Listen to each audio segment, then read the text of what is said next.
Hi everyone, this is Yukti Bilwal. Welcome to my channel. Today's topic is about fee structure of a particular college. वैसे तो ये series बहुत सारे different colleges के बारे में मैं देने वाली हूँ आप लोगों को, जहाँ पे हम लोग आपको बताने वाले हैं कि कौन से कॉलेज की फ़ीस स्ट्रक्चर एक्चुअली में कितना आता है। मोस्टली आपको फ़ीस स्ट्रक्चर हमारे बुक माई एनएसटी ऐप में, वेबसाइट पे या थ्रू आवर ब्रोशर मिलता है, बट ऐसे बहुत सारे एक्सपेंसेस होते हैं जो मेंशन करना बहुत मुश्किल होता है और इसी वजह से कई बार बच्चों को दिक्कतें होती हैं to make sure that the university comes in their budget और नॉट। आपने अगर रिजल्ट्स देखे हो, बहुत सारी कंट्रीज़ के हमने रिजल्ट्स निकाले हैं, तो टॉप में आपका फिलीपींस आता है। काफ़ी सालों से फिलीपींस के जो स्टूडेंट्स हैं वो अच्छा रिजल्ट दे रहे हैं, तो उसके पीछे बहुत सारे फैक्टर्स होते हैं। वो फैक्टर्स कौन कौन से हैं और फिलीपींस का पूरा फीस स्ट्रक्चर कितना तक पड़ जाता है, वो मैं आज आपको बताने वाली हूँ इस वीडियो में। ऐसे ही बहुत सारी वीडियोस भी आप लोगों के पास आने वाली हैं। अगर आप लोगों ने मेरा ये चैनल सब्सक्राइब नहीं किया अभी तक, तो आप कर सकते हैं to get more and more details about it. तो शुरू करते हैं आज एक्सप्लेनेशन से। आज मैं आपको उस तरह समझाऊंगी जिस तरह से नॉर्मली कोई स्टूडेंट अगर मेरे ऑफिस आता है तो मैं उन्हें किस तरह समझाती हूँ, उसी तरह से मैं आप लोगों को आज एक्सप्लेन करने वाली हूँ। तो I hope that you will like it and you will definitely understand it much better. See the first thing about it that अगर मैं बात करूँ पूरे फिलीपींस की, ठीक है, पूरे फिलीपींस की अगर मैं बात आपसे करती हूँ तो फिलीपींस एज अ कंट्री बहुत सारे रीजंस की वजह से एक अच्छी चॉइस बन जाती है। अगर आप लोग ऑलरेडी मेरी वीडियोस देख रहे होंगे तो बहुत सारे वीडियोस में मैंने ये चीज़ मेंशन की हुई है। The first thing, very important thing is the temperature, the climatical condition. It's a tropical climate country, right. इसकी वजह से क्या क्या फ़ायदे आप लोगों को होने वाले हैं? The first important thing is that you don't have to carry too much of luggage. The second important thing is that it will be very comfortable and convenient for you. You will be able to adapt the whole country's climatical conditions. Third very important point is that you don't have to face any harsh winters. तो ये सब जो points हैं ये इस चीज़ को बहुत अच्छा बनाते हैं। Second most important thing is that Philippines is the one of the most populous country of the world, 12th most populous country of the world. तो इस वजह से क्या होता है बेसिकली कि आपको क्लिनिकल एक्सपोजर कंपेरेटिवली बेटर मिलता है। Okay, the third important point is that it's an English speaking country. That means you don't have to learn another language. आपको कोई भी एक्स्ट्रा लर्न करने की ज़रूरत नहीं है किसी लैंग्वेज को। आप इंग्लिश में ही बात कर सकते हैं, वहाँ के लोग इंग्लिश जानते हैं, वो वहाँ की लैंग्वेज से आपको बात कर सकते हैं। आपको कोई भी लैंग्वेज एडिशनल लर्न नहीं करनी है। आपका जो ब्रेन है उसकी मेमोरी एक लैंग्वेज लर्न करने में ऑक्यूपाई नहीं होगी। Because of this climatical condition, same disease pattern, यानी कि आप जब हॉस्पिटल में जाएंगे, when you are going to the hospitals for your 4th year clinical rotation, you will find the similar disease patient just like in India, and that will make you India ready. Okay, that's very important thing that you should be India ready. So ये है fourth point, and fifth most important and which will actually help you to choose Philippines as your country is the highest MCI passing ratio. Now you'll say कि ma'am now there will be next, you know, अब next exam आने वाला है। अगर next exam आने वाला है तो हम एम का परसेंटेज क्यों देखें? Why should we look at the M percentage when the coming up exam is next exam? You are right, but any country which is not performing good, the students of that country is not performing good in MCI, which is a which is not clinically very much, I would say कि इतना advance नहीं है। जो next 1 next 2 आने वाले वो MCI के भी एडवांस एग्जाम है। तो अगर कोई MCI में ही अच्छा रिजल्ट नहीं आ पा रहा है तो डेफिनेटली कैसे नेक्स्ट जैसे एग्ज़ाम में अच्छा रिजल्ट आएगा? तो ये भी एक इम्पॉर्टेंट रीज़न है कि हम आपको फिलीपींस को एज अ कंट्री चूज़ करने के लिए बोलते हैं। तो फिलीपींस में सबसे इम्पॉर्टेंट सिटी है मनीला, जो कि वहाँ का कैपिटल है। देन सेकेंड इज़ दवाओ, जहाँ के मेयर अब फिलीपींस के प्रेसिडेंट हैं। Third is Cebu city and fourth is Dagupan city. ठीक है, मनीला, ऑफ कोर्स आप दिल्ली से हांगकांग जाते हैं और हांगकांग से मनीला में लैंड कर जाते हैं। ओके, आप दिल्ली से हांगकांग जाएंगे और हांगकांग से डायरेक्टली आप दवाओं भी लैंड कर सकते हैं, क्योंकि वहाँ पर भी है इंटरनेशनल एयरपोर्ट। सीबू का भी सेम ही है कि आप हांगकांग जाते हैं और सीबू सिटी में लैंड कर जाते हैं। दागुपान सिटी के लिए आपको मनीला में उतरना है एंड मनीला से 300 किलोमीटर्स है Dagupan city, which is anyways very accessible city, क्योंकि मैं खुद भी यहाँ पे गई हुई हूँ। नाउ मनीला में आपकी यूनिवर्सिटीज़ हैं, दवाओं में आपकी यूनिवर्सिटीज़ हैं, सीबू सिटी में आपकी यूनिवर्सिटी है, दागुपान सिटी में भी यूनिवर्सिटीज़ हैं, जहाँ पे हमारे स्टूडेंट्स ने ऑलरेडी एडमिशन ले लिया, रजिस्ट्रेशन करवा लिया। आज मैं आपको बताऊंगी fee structure of Davao medical school foundation. So how to calculate the fee structure of Davao medical school foundation, right. आगे बढ़ने से पहले मैं आपको कुछ चीज़ें बताना चाहती हूँ। फिलीपींस का जो पूरा कोर्स है वो थोड़ा सा डिफरेंट है than any other country. Okay, आप पहले बीएस कोर्स में एडमिशन लेते हैं and get a graduation degree, and फिर आप जाते हैं एमडी के लिए, डॉक्टर ऑफ मेडिसिन। ओके, इस बीएस कोर्स को करने के लिए पर्टिकुलर फ़ी होती है और फिर एमडी के लिए पर्टिकुलर फ़ी स्ट्रक्चर है। बीएस की जो टोटल फीस है वो है 8,50,000 रुपीज़ एज़ पर 2021। ठीक है ना, हर साल फीस ऊपर नीचे हो सकती है, तो आपको इस चीज़ का ध्यान रखना है।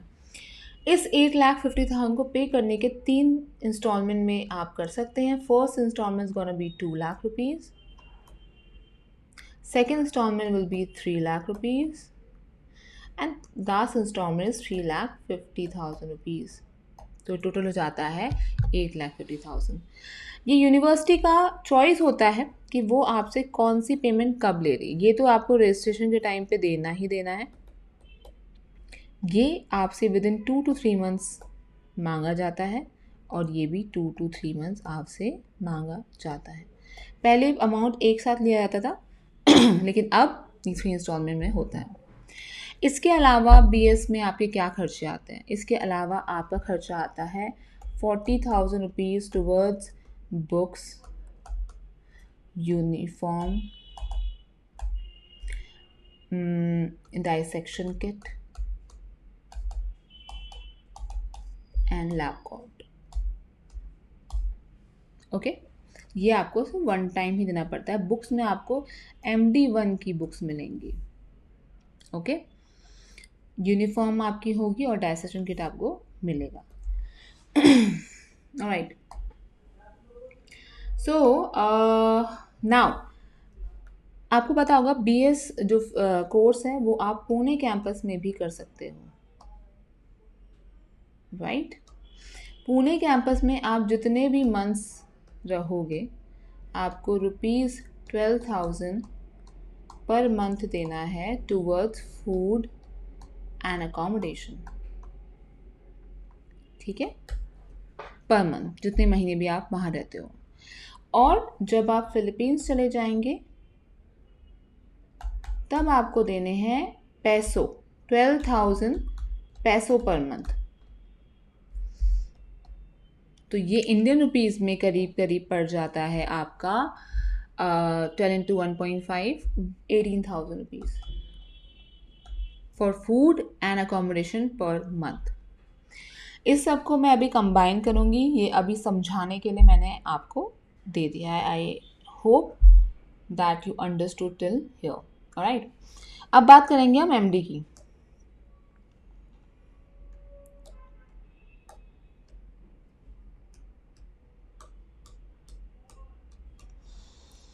मोस्ट प्रोबेबली हो सकता है कि आप बीएस के लास्ट सेम में फिलीपींस चले जाएंगे अगर आपका वीज़ा का काम पूरा था। अभी तो 2020 की वजह से बच्चे यहीं पे थे, पर अब शायद चीज़ें ओपन अप हो जाएंगी। तो उसका मतलब है कि आप फिलीपींस जा सकते हैं। ठीक है, तो हो सकता है लास्ट सेम आपका वहीं पे फिलीपींस में जाए। जब एमडी में एंटर करते हैं, और हाँ, बीएस के फाइनल सेम में ही आपका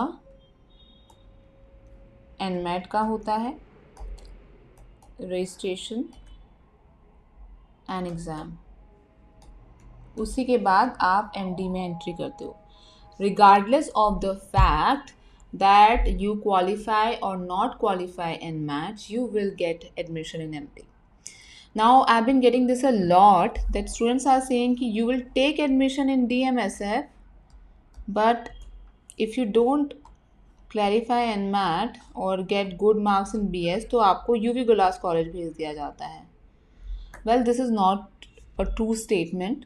यूवी गुलास के पास अपने सेट ऑफ स्टूडेंट्स ने एडमिशन लिया हुआ है, तो वो उन्हें केटर करेंगे और डीएमएसएफ वाले अपने बच्चों केटर करेंगे. अगर उनको कुछ रोकना होगा तो पहले ही वो स्टूडेंट्स को स्टॉप कर देंगे from taking admission if they can't take them for MD. Okay, so this thing is totally wrong. इस चीज़ पे अगर कोई आपको कहता है तो आप इस चीज़ को मना कर सकते हैं कि ऐसा कुछ भी नहीं है. Alright, now coming back to this one, MD1 की फीस आपकी है $5,100, जो कि अप्रॉक्सीमेटली 3,80,000 आता है, which is quite affordable keeping in mind the fees structure of Indian colleges, Indian private medical colleges. 3,80,000 रुपये आपको सालाना देना पड़ता है, और यही आपको अगले 4 साल तक देना है इंटू 4.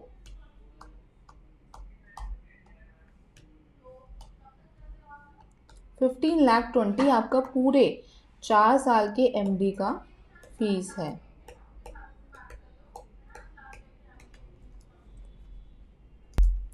तो 15,20,000 अप्रॉक्सीमेटली आपकी एमडी की फीस है. ओके, अब हम पूरा कैलकुलेशंस करने वाले हैं. सो आपकी बीएस की फीस है 8,50,000. Books and uniform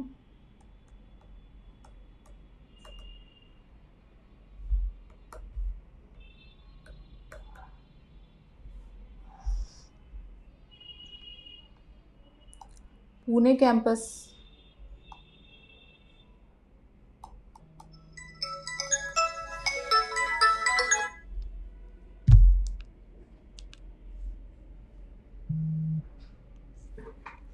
Pune campus में आप जितने भी नंबर ऑफ मंथ्स आप रहेंगे,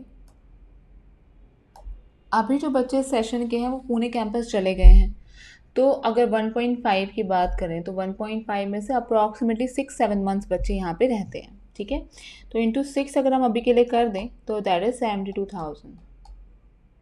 इसमें पुणे आने जाने की कॉस्ट भी आपको ऐड करनी पड़ेगी, वो आप खुद से ऐड कर सकते हैं. अगर आप महाराष्ट्र में हैं तो आप बाय कार जाएंगे, अगर आप दिल्ली में कहीं हैं तो बाय फ्लाइट जाएंगे, ट्रेन भी जाती है.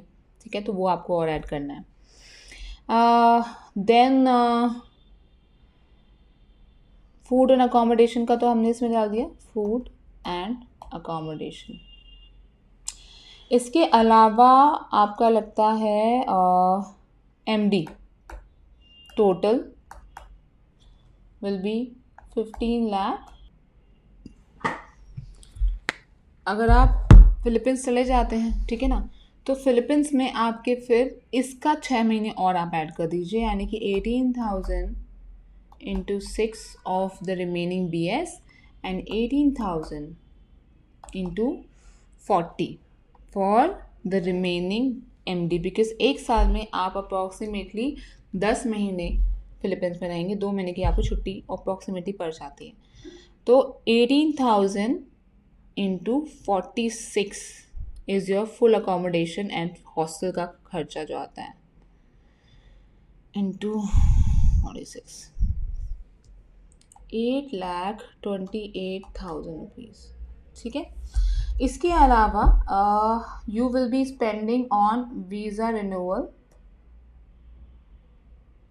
and ACR, which is approximately पैसों इंटू 1.5. अगर इंडियन रुपीज़ के लिए करना है आपको,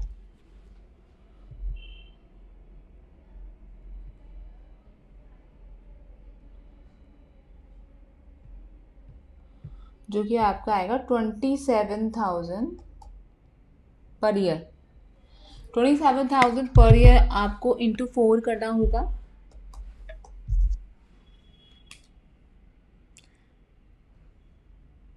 तो ये आ गया 1,08,000 रुपये। अप्रॉक्सीमेटली फिलीपींस की टू एंड फ्रो आपकी 45,000 की आ सकती है मैक्सिमम। तो 45,000, अब वो उससे ऊपर बिजनेस क्लास है तो वो तो खैर अलग आपको चेक करना पड़ेगा, into BS, MD1, MD2, MD3, MD4 5 times.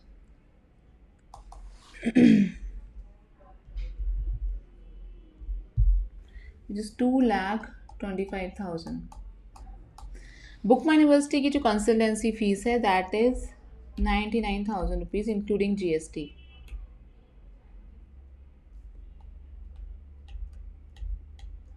सो ये आपका एक अप्रोक्सीमेट मिनिमम पैसा लगना ही है। तो अब इसे कैलकुलेट कर लेते हैं।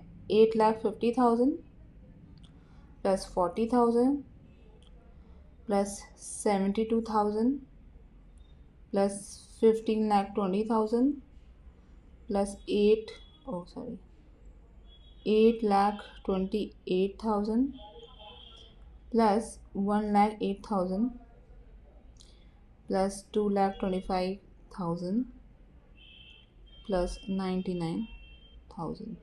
तो टोटल आपका खर्चा आ रहा है 37,42,000। सो दैट मीन्स आप बोल सकते हैं कि DMSF का पूरा खर्चा 37 to 40 lakhs आ रहा है। 2 से 3 लाख बच्चा एक 50,000 पर ईयर का आप as a pocket money expense को भी ऐड कर सकते हैं। तो 40 lakhs तक ये खर्चा जाता है। सो 37 lakhs to 40 lakhs का आपका पूरा बजट आता है इस कॉलेज का, अगर हम DMSF की बात करें। ओके दूसरी बात, बहुत इंपॉर्टेंट बात ये भी है कि किसी भी कंट्री में अगर आप जाते हैं तो आपको उस कंट्री में मेडिकल इंश्योरेंस भी करवाना होता है, ताकि कोई भी तरीके की प्रॉब्लम अगर हो मेडिकली तो आपको कवर मिल सके, आपके पैसे खर्चना, जो हम इंडिया में भी प्रैक्टिस कर सकते हैं। फिलीपींस की अच्छी बात यह है कि आप चाहें तो इंडिया में भी एक मेडिक्लेम पॉलिसी ले सकते हैं जो इंटरनेशनली वैलिड हो, और वही चीज़ आपकी वहाँ भी काम कर सकते हो, जो कि ज़्यादातर बच्चे इसी चीज़ के लिए करते हैं। तो आपका अगर कोई ऑलरेडी मेडिकल इंश्योरेंस है तो आप उसे एक्सटेंड करवा सकते हैं कि वो इंटरनेशनली वैलिड हो जाए, और वही डॉक्यूमेंट आपका वहाँ पे भी लग सकता है। सो इन सारे स्टेट्स में बुक माई यूनिवर्सिटी के एक्सक्लूसिव राइट्स हैं to promote and recruit students.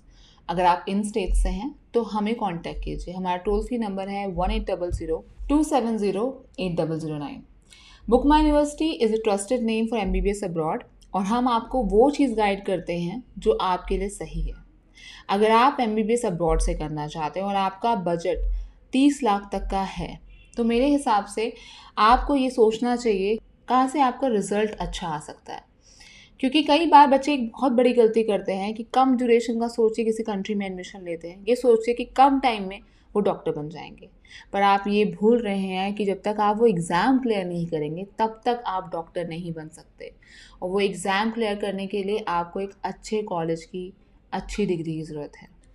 और अगर आप नीट अनक्वालिफाइड हैं तो इससे अच्छा ऑप्शन आपके पास नहीं है। इनरोल कीजिए BS कोर्स में, जो कि जिसके लिए नीट के स्कोर की ज़रूरत नहीं है। आप अपना टाइम सेव कर सकते हैं, BS के लिए ज्वाइन कर सकते हैं और अपनी नीट की पढ़ाई को कर सकते हैं। दवाओं मेडिकल स्कूल ऑफर करता है BS प्लस नीट प्रोग्राम अपने चेन्नई कैंपस में। अगर आप नीट अनक्वालिफाइड हैं तो उनके चेन्नई कैंपस को ज्वाइन करके अपनी नीट की पढ़ाई कर सकते हैं। पिछले साल जो बच्चे नीट अनक्वालिफाइड चेन्नई कैंपस में थे, 95% बच्चों का नीट क्वालिफाई हुआ है। तो this is a very good news, क्योंकि अगर वो बच्चे नीट क्वालिफाई होने के बाद शुरू करते तो उनका टाइम सेव नहीं होता, लेकिन उन्हें क्योंकि पहले ही इनरोल कर लिया था तो BS प्लस नीट प्रोग्राम की वजह से उनका टाइम सेव हुआ है और अब बहुत जल्दी वो MD भी ज्वाइन कर लेंगे। इसी तरह से और भी यूनिवर्सिटीज़ की वीडियोस में लाने वाली हूँ जिसमें मैं एक्सप्लेन करूँगी fees structure of universities which is a very crucial part. कई बार बच्चे ये सोचते हैं कि ये यूनिवर्सिटी तो बहुत महंगी होगी, यहाँ तो बहुत पैसा लगता होगा, या फिर ये मेरा बजट नहीं है, और इसी वजह से बच्चे जो हैं एक गलत डिसीजन ले लेते हैं। कई बार 1-2 लाख के चक्कर में, देखिए अगर आपके 5 लाख 6 लाख भी ज़्यादा लगते हैं किसी कंट्री में और वो अच्छा रिजल्ट दे रही, तो आपको ये समझना चाहिए कि वो 6 लाख आप 6 साल 5 साल में दे रहे हैं। तो 1 से 1.5 लाख रुपए सालाना भी अगर आप अपना बजट बढ़ाते हैं तो आप एक कॉलेज अच्छा चूज़ कर पाते हैं और इसी वजह से आपका रिजल्ट भी अच्छा आ पाता है। तो रिज़ल्ट को ज़रूर ध्यान में दीजिए और तभी अपना डिसीजन लीजिए।